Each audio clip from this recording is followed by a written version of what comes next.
ਮੁੱਛਾਂ ਵੀ ਪੂਰੀਆਂ ਆ ਗਈਆਂ, ਦਾੜੀ ਵੀ ਪੂਰੀ ਆ ਗਈ, ਉਮਰ ਵੀ 26-27 ਸਾਲ ਹੋ ਗਈ। ਯਾ ਕਿਦੋਂ ਘਰ ਦੇ ਵਿਆਹ ਕਰਾਂਗੇ?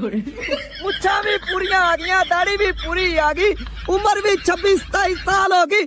ਕਿਦੋਂ ਵਿਆਹ ਕਰਨਗੇ ਘਰ ਦੇ? ਕਿਦੋਂ ਵਿਆਹ ਕਰਨਗੇ? ਲੋਕਾਂ ਦੇ ਨਿਆਣੇ 18 ਸਾਲ ਦੇ ਬਾਅਦ ਹੁੰਦੇ ਤੇ ਘਰ ਦੇ ਵਿਆਹ ਪਹਿਲਾਂ ਕਰ ਦਿੰਦੇ। ਸਾਡੀ ਤਾਂ 26-27 ਸਾਲ ਮੇਰੇ ਇਹਨਾਂ ਦੀ ਕਿਤੇ ਅਜੇ ਤੱਕ ਵਿਆਹ ਨਹੀਂ ਕੀਤਾ। ਉਹ ਤਾਂ ਮੁੱਛਾਂ ਚਿੱਟੀਆਂ ਹੋਣੀਆਂ ਸ਼ੁਰੂ ਹੋ ਗਈਆਂ ਸੀਗੀਆਂ। ਬੁੜੇ ਦੇ ਲੋਕਾਂ ਦੀ ਵੱਡਿਆਂ ਦੀ ਕਹਾਵਤ ਹੈ ਕਿ ਜਦੋਂ ਪਿਓ ਦੀ ਜੁੱਤੀ ਲਾਦ ਨੂੰ ਪੂਰੀ ਆ ਜਾਵੇ ਉਦੋਂ ਲਾਦ ਦਾ ਵਿਆਹ ਕਰ ਦੇਣਾ ਚਾਹੀਦਾ।